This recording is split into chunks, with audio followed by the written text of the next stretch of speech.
Je suis plasticienne et artisan et je travaille depuis une dizaine d'années, un peu plus, sur une approche autour du tissage, en utilisant tout un tas de matériaux, une approche de plus en plus sculpturale, mais aussi appliquée à de la matière pour l'architecture d'intérieur. Moi, je suis sculptrice céramiste depuis un peu moins de temps. Je pars plutôt d'un travail à la base, une quête personnelle liée à mon histoire, donc qui m'a amenée à faire des pièces sculpturales qui sont un pont vraiment entre l'Afrique et l'Occident. Le logiciel en fait, qui permet de programmer la machine, il faut que je rentre il faut que je lui indique la manière dont j'ai inséré mes fils dans les listes dont je te parlais tout à l'heure. Donc ça, par exemple, le cadre numéro 1, il est ici. Le cadre numéro 2, c'est cette ligne-là. Le cadre numéro 3, c'est cette ligne-là, etc., etc. Sachant que mon métier, il a 24 cadres. En termes de technique, c'est vraiment lié à de la programmation dans le sens où, avant de réaliser un tissage, il faut avoir programmé un certain nombre de paramètres sur les fils qu'on va utiliser, combien on va en utiliser, la largeur qu'on va monter, les types d'armures qu'on va faire après.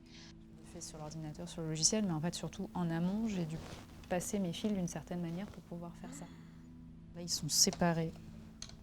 Ils sont séparés en deux. Tu as tous les fils pairs en l'air et les fils impairs en bas, ce qui fait que ça te crée cette espèce de ce qu'on appelle la foule, le dessin qui est comme ça, dans lequel on insère là du fil, mais après on met ce qu'on veut.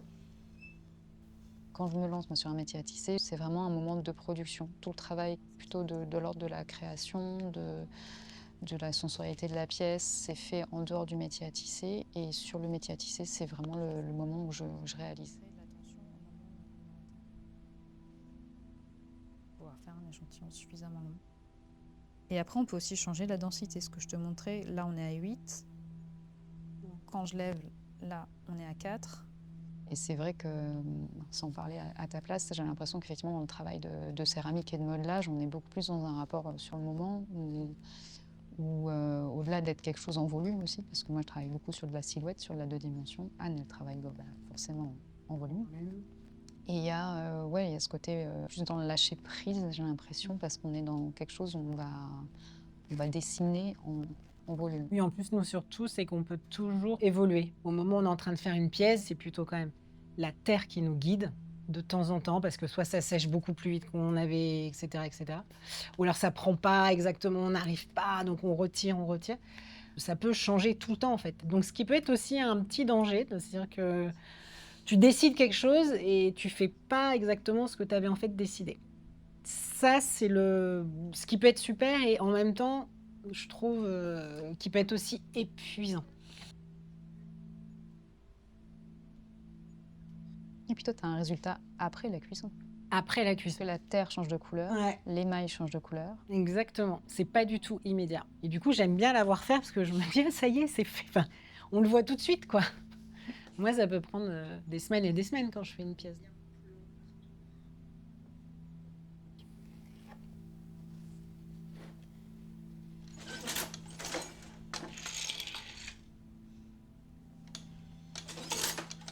Par rapport à ma pratique du tissage, j'aime bien me dire qu'on peut tout tisser, tout utiliser, et que du coup, la terre, j'avais encore jamais fait. Et du coup, ça m'intéressait aussi d'aller vers ça, parce que c'est encore un peu, enfin même très très inconnu, et très très loin de ce que j'ai l'habitude de faire.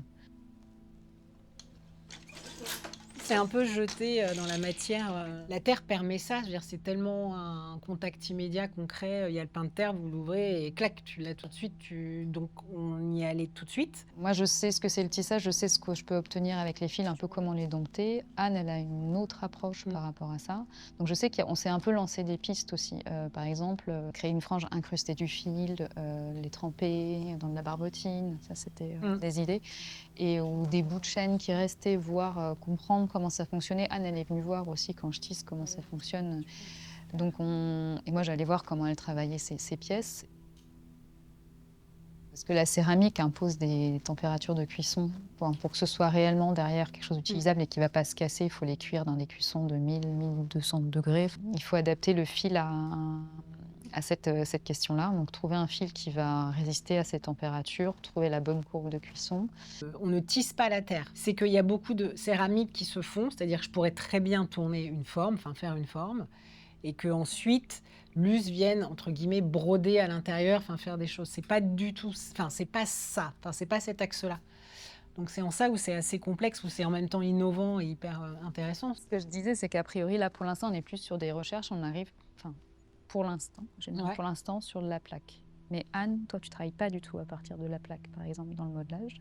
Moi, très peu, c'est Très peu. rare. Ouais. Et moi, justement, j'ai envie de sortir de ce format plaque. Je sais pas si ça va être de l'objet ou si ça va être plutôt de la sculpture. Je pense que c'est là un peu trop tôt.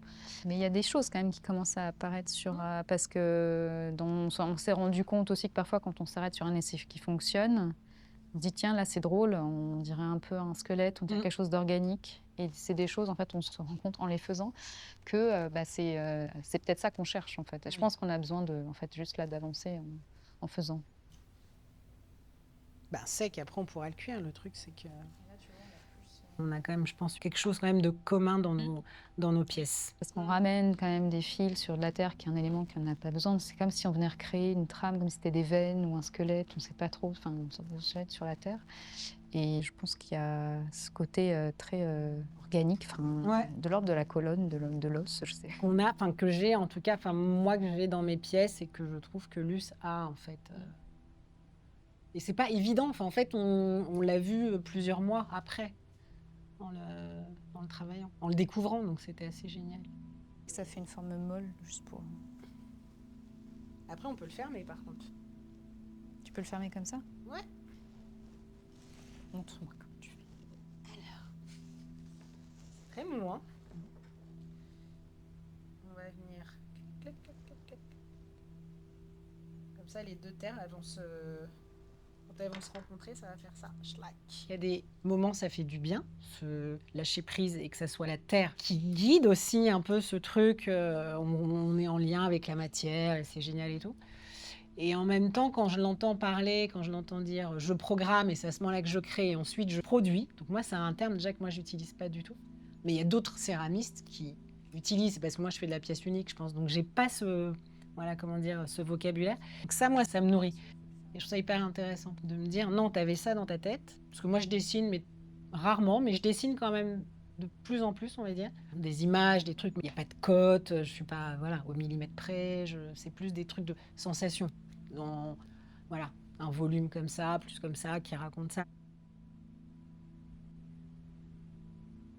Moi, c'est l'inverse en fait. C'est complètement le chemin inverse. C'est au contraire de partir de quelque chose de très cadré, très maîtrisé, à quelque chose qui peut un peu plus m'échapper. Et sortir un peu, parce que c'est vrai que entre le dessin que je fais et la pièce qui est réalisée, souvent c'est très très proche. Et je crois que j'ai besoin de prendre un peu plus de tester autre chose et de prendre un peu plus de risques par rapport à ça. Et que la terre s'y prête.